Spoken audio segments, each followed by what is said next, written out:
Welcome to Alzheimer Speaks Radio. I'm your host, Lori LeBay, and I'm so excited that you're joining us today. We are going to have a fascinating conversation as usual as we learn from people all around the world at all ages and stages of life. Stay tuned as we shift our dementia care from crisis to comfort. Here we go.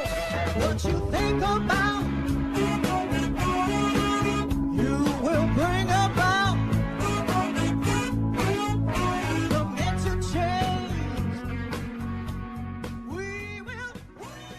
Hi, and welcome back to Alzheimer Speaks Radio. I'm your host, Lori LeBay, and I'm thrilled you can join us today. We are going to be talking with some people across the pond. But before I introduce you to our guests, I just want to give a shout out to the Mark Arneson Band, who does our opening music called Clarion Call, which you can download on any of your favorite music apps. Also, for anyone who's new, Alzheimer Speaks is about sound information, not just sound bites. We like to have real conversations with real people. And so maybe, just maybe, you can be our next guest. Now, this month is World Alzheimer's Month. And on the 21st, Alzheimer's Disease International is going to be releasing their 2021 report, which is about the journey of getting diagnosed. So watch for that.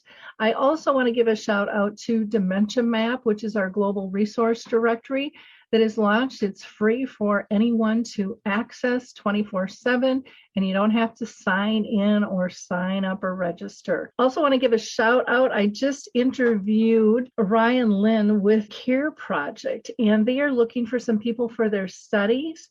There's no cost to be in this. You can get up to $255 for compensation. And to be eligible, you have to have cared for someone for 4 hours a day with dementia within the last 3 months. And multiple people in the family can apply for this as well. You will be given a Fitbit to use during this study, and then they will give you short little questions throughout the day to answer, because they're trying to figure out stress and how that affects you as a care partner. So you can email them at careduringcovid@rice.edu. Also on September 15th, which is a Wednesday from 8 to 9 Central Time, I'll be doing a presentation which is sponsored by Maple Hill Senior Living and Moments Hospice.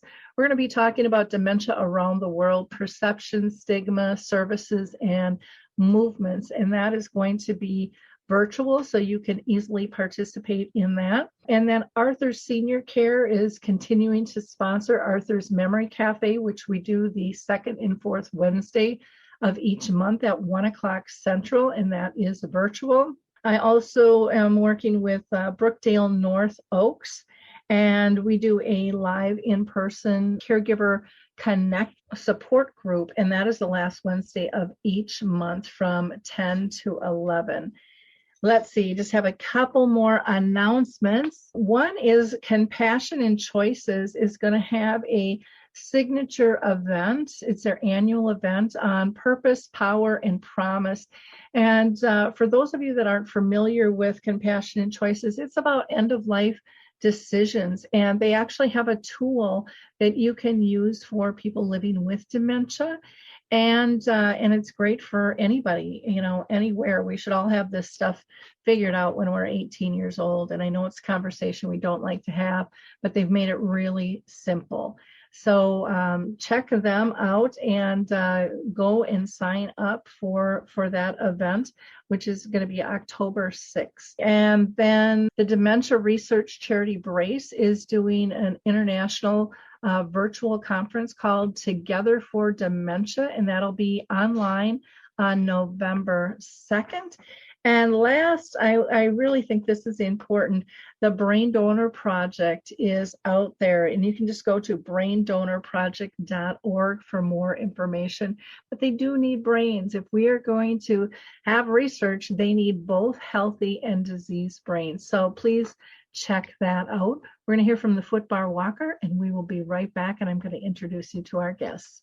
Introducing the life-changing Foot Bar Walker. I'm Peggy from Danville, Kentucky, and I'm 91 years old. The Foot Bar Walker revolutionized my care of George. It absolutely benefits the patient and the caregiver both, and that's the beauty of it. It's so easy to use. It folds up just like a dream. I got it in and out of the car without any effort at all. The saving that I made from having to put him in a nursing home came to about $192,000. Does someone you love use a walker? Do they struggle to get up from a seated position? Are you a caregiver dealing with physical pain and stress as you help your patient? The Foot Bar Walker was designed to assist not only the patient, but also the caregiver. Patients have more control standing up, and no lifting from the caregiver is required. See how it works at thefootbarwalker.com. That's thefootbarwalker.com. Peggy, would you recommend the Foot Bar Walker? Do I ever? I would not be in the health that I'm in today at this age had it not been for the Foot Bar Walker. Well, I'm so excited to have this conversation today.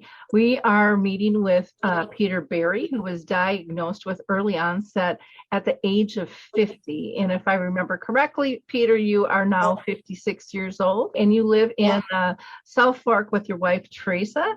And Peter is a great believer in living well with dementia. And he is just this amazing character, I'm going to call you, because you're just doing so much for raising awareness and lifting spirits.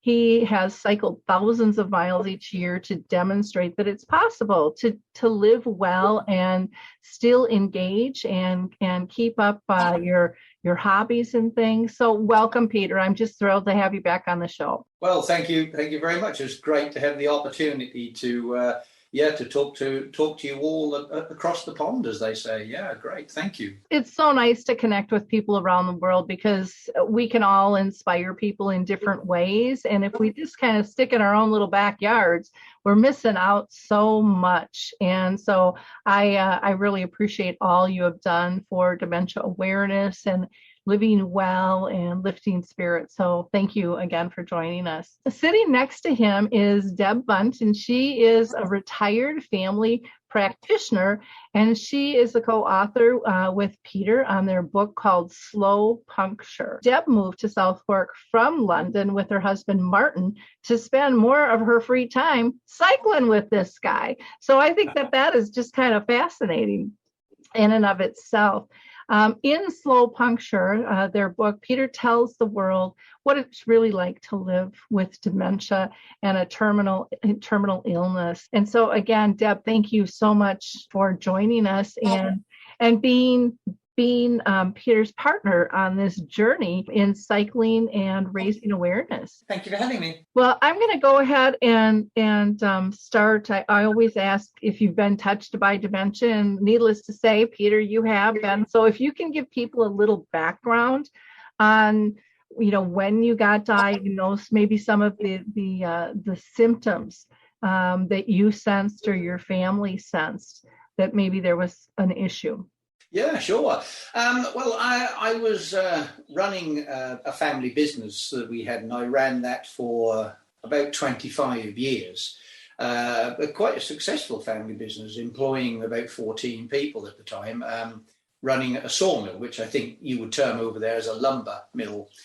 And that was all going great. And then I was starting to have difficulty in managing that, and I suppose really my memory was changing. I personally didn't really notice that much. I think the people around me, my wife and my friends, who were noticing more of my memory loss than I was. I think it's that old thing where, if we're standing inside dementia looking out, it's not the same as standing outside looking in. And those that were on the outside could see a lot more than I could. So we, like many other people, went through this lengthy procedure of getting a diagnosis, which my dear wife had to battle hard for. I think it was right and sound 3 years. Did Teresa have to do that for? Yeah. And the system is better now in this country than it was a few years ago. And then, of course, we ended up where we are now. It was a struggle in the first instance, but I think I think we have learnt to laugh a little at our dementia, which wasn't easy in the first place, but we have learnt to smile at it, poke fun at it a little bit. And yes, it is serious, but we have learnt to not take it too seriously, if that makes sense. And that has given us the ability to do what we do now. Well, I think it's really important for people to get to that space of not taking it too seriously and not letting it overtake your life and not becoming dementia. There's so many other aspects to people's lives, but I know it's difficult as a care partner for my mom. You take that role so seriously, and sometimes you turn it into a task instead of a lifestyle, and then you lose those important connections and moments because you're so worried about doing things right and caring for this person right, and we forget about the whole emotional side of it. And I see so many people go through that, and I think laughter is one of the best things in life, and we shouldn't give that up. We found very quickly that dementia had become head of the household, and we soon learned that it's best to have it as a house guest instead of ruling the roost. Oh, I like that. That makes a lot of sense there. Deb, how about you? Have you been personally touched in your own family and circle of friends? I have, but I think in a very stereotypical way, that my elderly grandmother had dementia.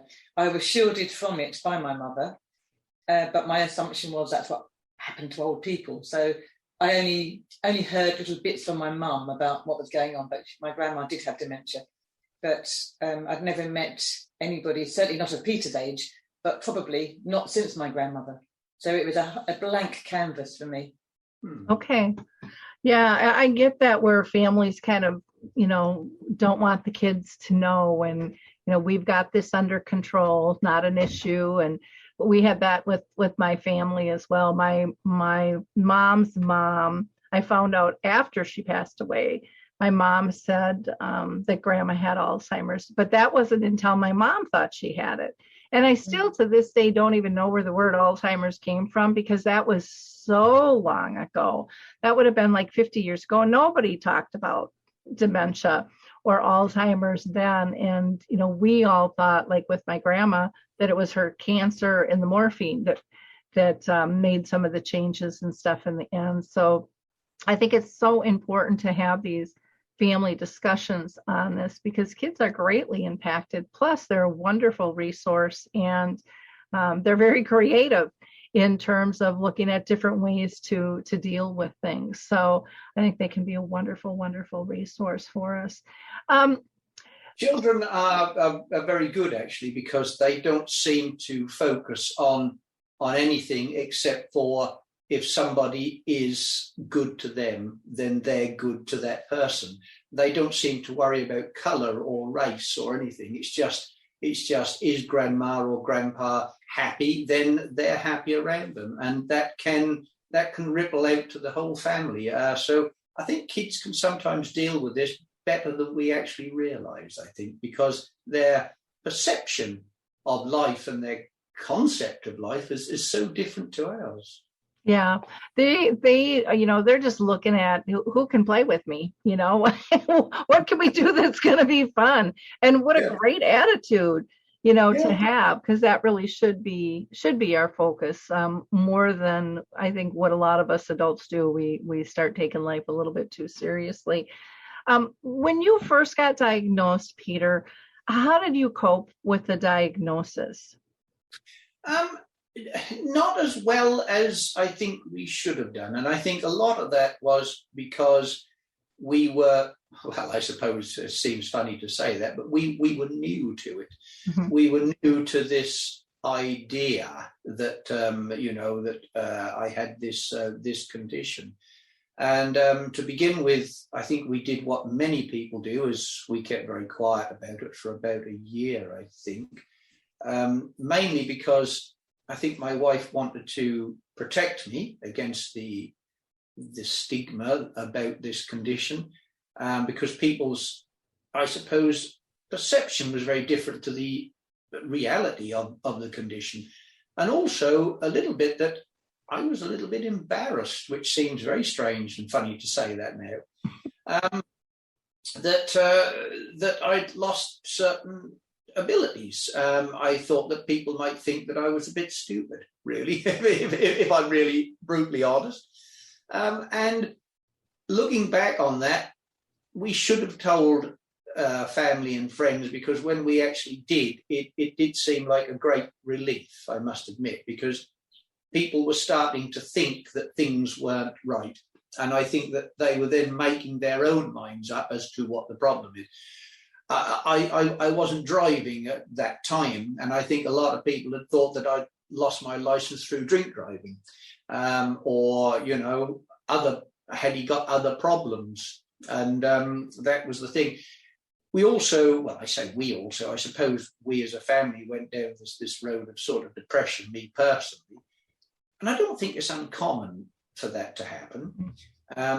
It was quite a nasty, yucky, miserable time, because there was so much going on. There was the issue of trying to access help in some shape, form or way.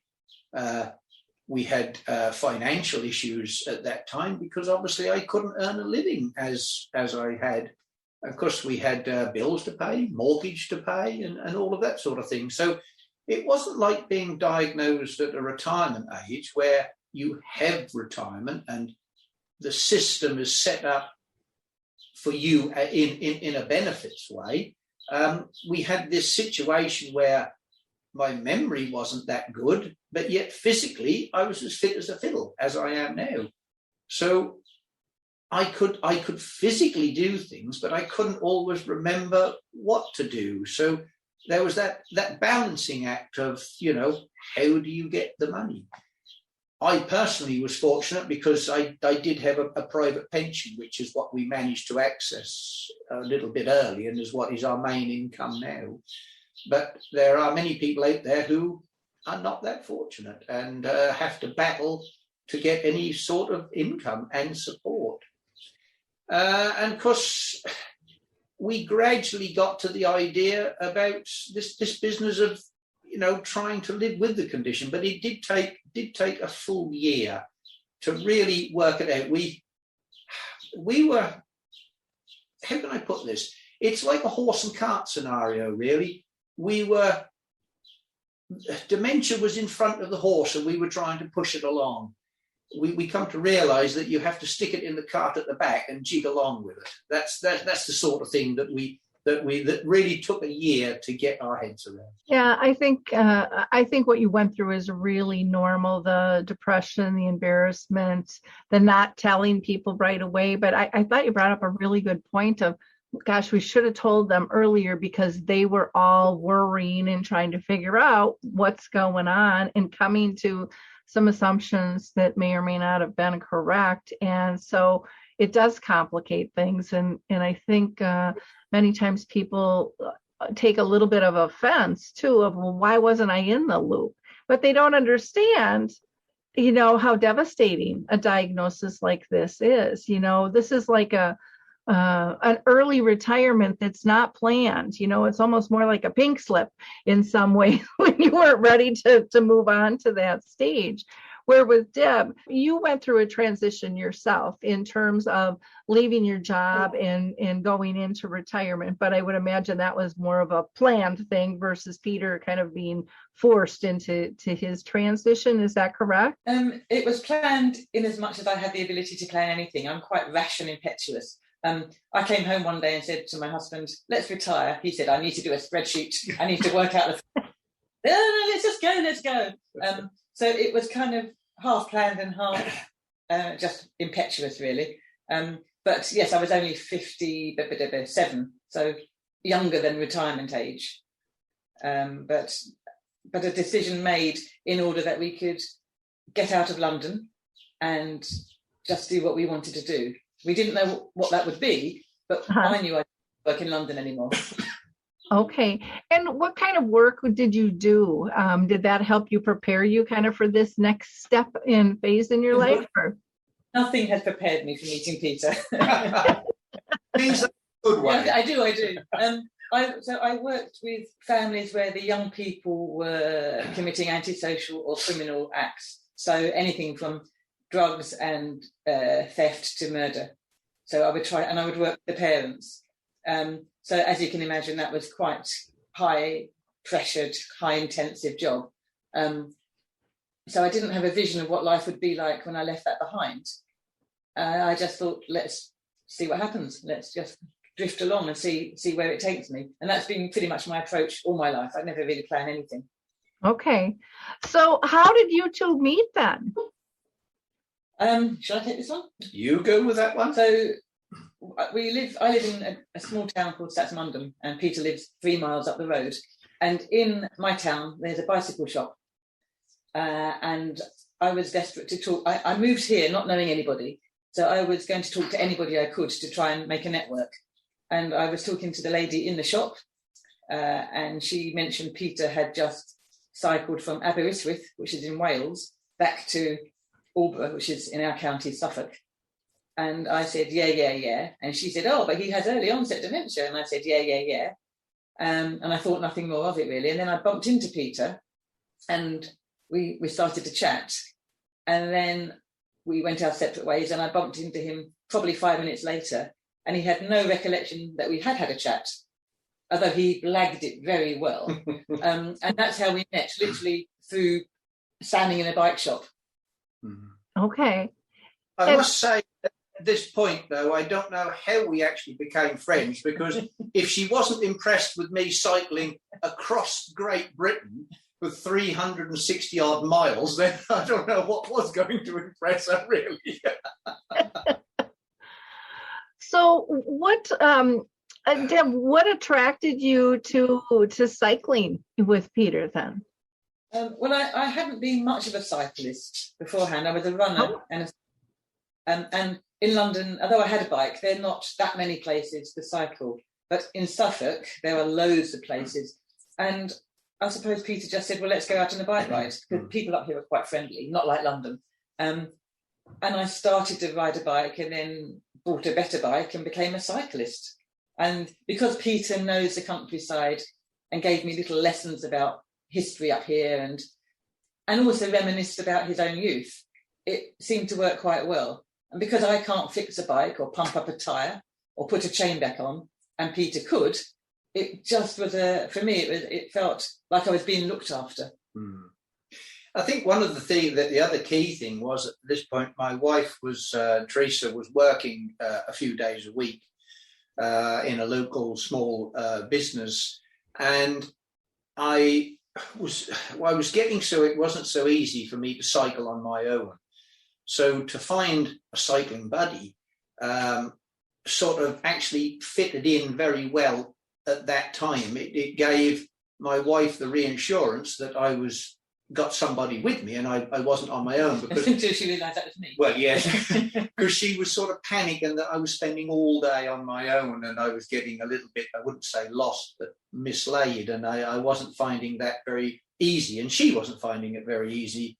So when she was at work, she wasn't sure how I was getting on, but to have somebody there made that somewhat easier. And then, of course, as time went on, Teresa then stopped working with her job and, of course, ended up cycling with us. But at that time, for a year, I suppose, ish, it just fitted in really well. And Deb's and her husband and me and Teresa became really, really, really good friends. It's just somehow worked. Isn't that interesting? I always find it fascinating how people meet and are drawn together. And that's just a very, very, very interesting story, how it just something so happenstance can take a hold and make a connection. It's also more interesting than that to a degree, because Debs knows many things about me, because obviously she's written the book, and she knows about me because she can remember the stuff that I tell her. The thing is, with Debs, I know very little about her because I can't remember what she's told me. So her background is not that easy for me to go. And I know that she's a good friend, and I know we get on all right, but the details are pretty much not there, because I haven't known her that long to make that map in my mind. So it's a very, very weird thing, I think, for people to try and understand. And I think it throws a different light on friendship, because friendship is usually more mutual. You know, I moan at you, you moan at me. We talk about what we've done. That doesn't really happen because you don't often remember what you've done. No. And you don't, as you say, you don't remember much about me. You know the key things, you know, about Martin. Yes. You know, I've got a grandchild. Yes, yeah. But you don't really remember much else about me. You know, I've got a broken shoulder. Yeah, well, she goes on about it all the while. But it shows that friendship doesn't have to be how we imagine it. It can take a different form. Yes, it can. Yeah. Well, how beautiful is that? And I think that is just such an important thing for people to understand, because we do, I think, get stuck in a certain standard of what we think friendship or even conversation has to look like. And I know on my journey with my mom, you know, I learned, and we were always really close, but I learned to communicate in different ways. And I got so much out of it in it, even though as her disease progressed, I felt like we were connecting on a deeper level, because, you know, I had to go deep to connect. And that became my new norm. And it was like, wow, this is a much richer relationship than how's the weather, you know, or what's the you know, score of the game. It just became much more personal, and that was one of the biggest lessons that I learned with that. Now, Peter, you are, you know, extremely passionate about living with dementia and doing that well. And you're just such a wonderful example to the world of how to maneuver through the good and the bad times and just kind of keep pushing through, and, you know, working with what you have and enhancing others' lives in terms of just your personality alone and your wherewithal to make a difference, you know, and your passion to do that. It's very easy to see, and I think even more importantly, feel when people talk to you and engage with you. And I to me, that's one of the things missing in a lot of people's lives is a true passion, you know, to make a difference. And I think society as a whole, if they say it or not, really admires that.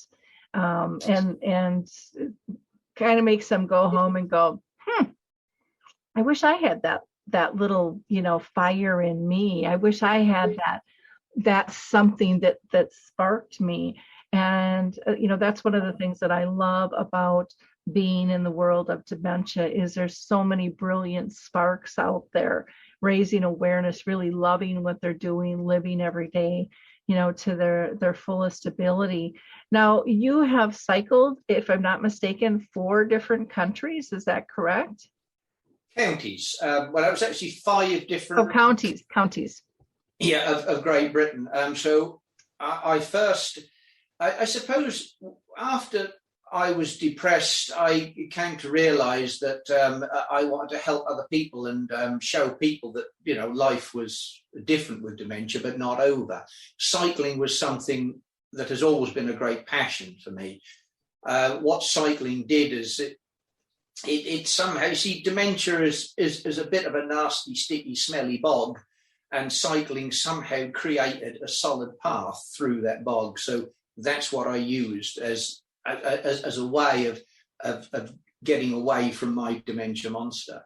And so I cycled across the country, as I probably said, and then I decided that another year I would do another challenge. So, and I had this idea that I would try and do a challenge every year while I could.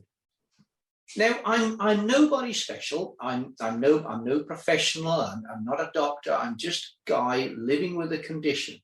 So I say to people now, if I can do things, so can you. You can run, walk, swim, jog, do whatever you want to do. cycling is my thing, and whatever is your thing, take it and create that path through your own dementia bog. So that's what I did. And I decided to cycle 5 counties of Great Britain. I think it was Suffolk, Norfolk, Cambridge, Lincolnshire, Norfolk, and we popped by mistake into Essex, which is another county. And again, it was to raise awareness and raise valuable funds for dementia charities.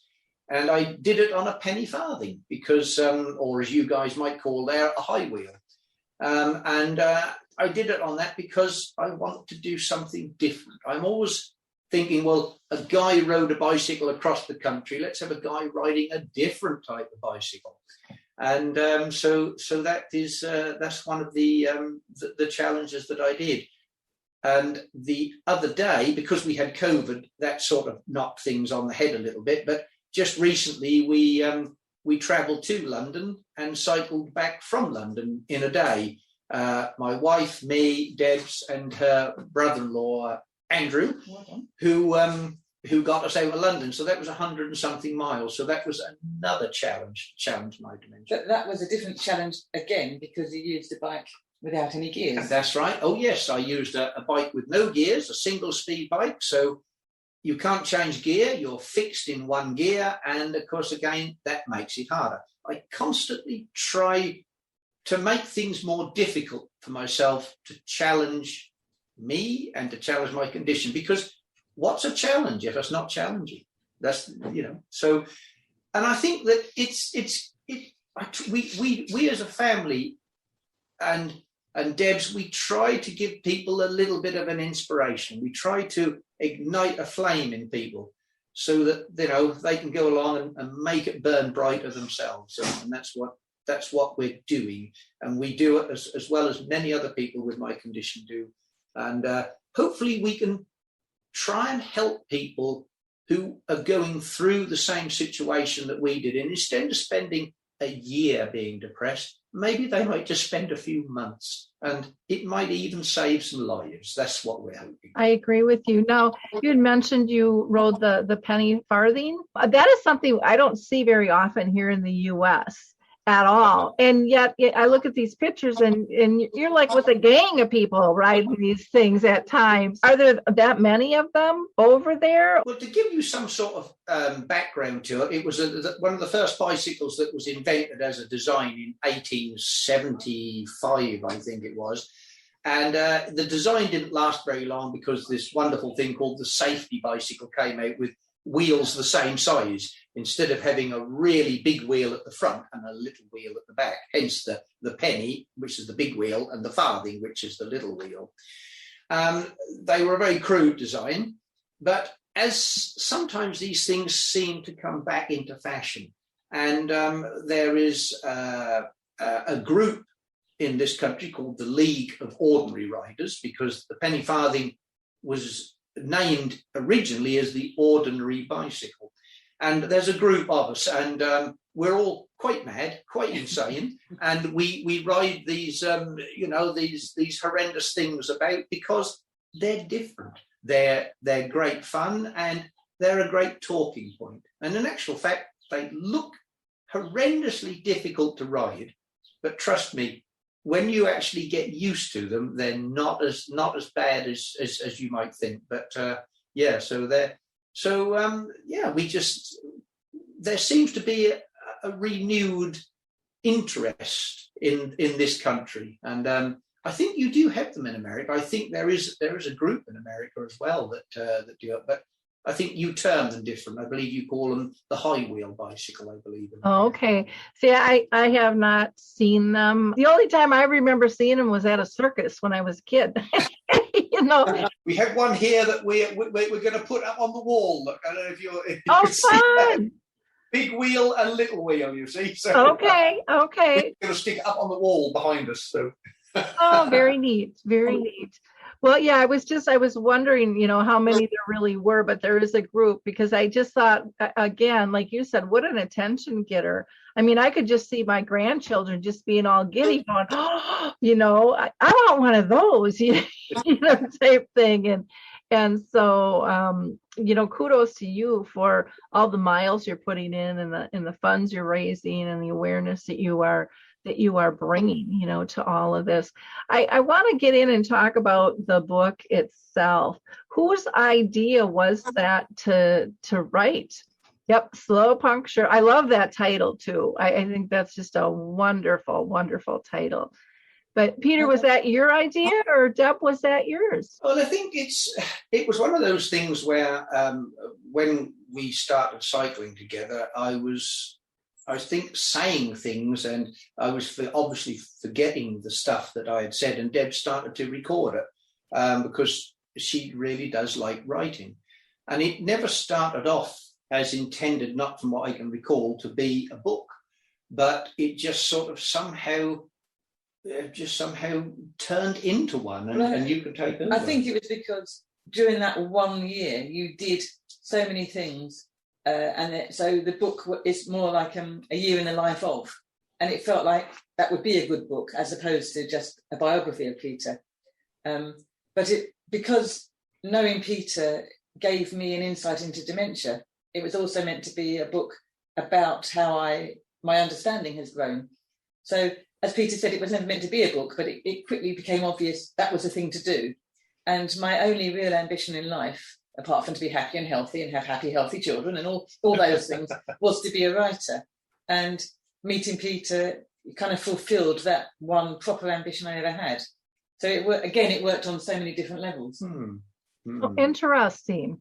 I do think there's just a big plan that, up above that just connects us to the right people. If we just look back at that, it's like, what are the odds of you meeting somebody in a cycling shop and writing a book on them and becoming great friends, and, just amazing.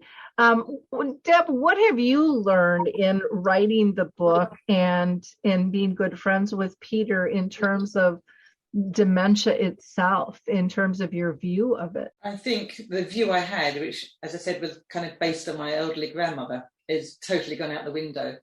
I suppose, like many other people, have a stereotypical view of dementia, which is people gibbering and running around and not being able to do. But my view now is that quite the opposite. But not only have I learned about dementia and I understand what Peter can do really well and what he struggles to do a bit better, I've learned to understand my own life and my own attitude. So Peter, who is constantly positive, kind of puts in perspective some of my little niggles about life. And I think the one example I use in the book is when I did break my shoulder, and it was kind of, oh, woe is me, look at my shoulder, and I was showing everybody my shoulder and wanting the sympathy, knowing it was going to get better. And you couldn't be more opposite than Peter, wanting to hide dementia sometimes and prove that he, to fool people into thinking he doesn't have dementia, and knowing you're not going to get better. That it is progressive, and that's quite hard to say that. But Peter's view on life has shaped my perspective on my life, and also taught me so much about dementia. Not just his, because I know Peter's dementia is Peter's dementia, but now I've started reading about other people and chatting with other people and getting more involved in dementia circles, if there is. Is there such a thing as a dementia circle? Oh, I suppose there is. I mean, we could have a dementia square if you like. I mean, it's up to you. But dementia group. So my understanding has grown and continues to grow. So I recently talked to Dr. Jennifer Butte, who presents in a totally different way to Peter. I've chatted with Wendy Mitchell. Again, totally different. Everybody's dementia is different. And I didn't know that. I just had this view of people declining into madness like King Lear. But it's not the case. I think also it's I think very poignant to say that dementia can and does take a lot from us as individuals, but also it can also give us a lot as well in some ways. If you look in the right places, you can achieve things. And in some cases, people achieve more after a diagnosis than they ever did before because their lives have changed. And instead of thinking, well, you know what, I'll do that next month or in a couple of months' time, people think, no, I'm going to do it tomorrow.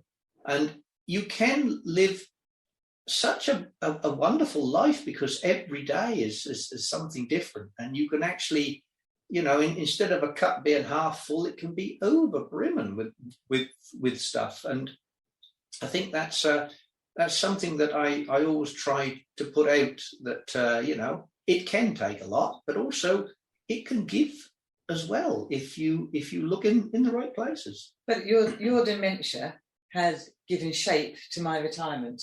As I said, I came up here not really with any great plan, and now my days are structured, and I'm doing so much. I'm actually ashamed to say I'm busier now than when I was working and getting paid for it. Which hopefully my ex-boss won't hear that. But Peter's dementia has given me things that I never thought I would achieve, like the writing, like a new understanding, like a new appreciation of life. And that all sounds a bit cheesy, but it is the case, because I listen to what you say, and you have changed the way I think. But I think also the other thing is it has given that, but then again it takes away from, I suppose, friends and family in a different way. So it's a funny old thing, really, because Deb's is sort of a friend, but she's removed from it, whereas my wife is not removed from it. And I think a lot of people will relate to that husbands and wives, carers, or whatever you want to call them, are somehow stuck with it. And I can sit here and say all these things, but there's another flip of the coin that, people who are actually in this bubble with you or on this journey with you can always see it in a different light. And that's another flip side. Dementia is a funny old thing. Dementia has many hats, and it wears them all very, very well, if that makes sense. Yeah, well, I think one of the things too that was a real profound statement by somebody with dementia, and to me, it changed how I looked at it. And, I try to repeat it because I think it's important, because I think people think of a phase and it's like, okay, this is what it's going to look like. You're in this phase of the disease. And, they said, think of dementia in the symptoms like emotions. You don't wake up and stick with one emotion throughout your day. You're going to get a spam call, someone's going to cut you off on the road, someone's going to be really kind. I mean, all of these little things can happen that are going to affect you during the day. And so many of them have said, like, they go through all the symptoms, even depending on what scale you're using, if it's 1 through 3, 1 through 4, the 1 through 7. They said they go through all of it all day long, but a lot of times they don't tell their care partners, because they don't want their care partners to think, okay, I'm at the lowest level because I know I'm coming back up. I went through this phase, like an emotion. And I thought, well, that was really a brilliant way, because I think most of us can understand that flow of emotion, and that you don't always know when those symptoms are going to change. And I think that is confusing for a lot of people. Well, he did it yesterday, why can't he do it today? Or he couldn't do it yesterday, and wow, look at him today. But that's just kind of the disease. Is that correct? Is that what you're sensing? To sum it up, really, in my terms, dementia is a moving target, and it's very difficult to hit the bullseye every time. You might hit the outside, you might hit the middle, you might miss the target altogether. So you can't really put any sort of, I suppose, any sort of rule to it. It is just a swinging target, and everybody's trying to hit it, and not everybody is getting the same shot with the arrow every time. Mm-hmm.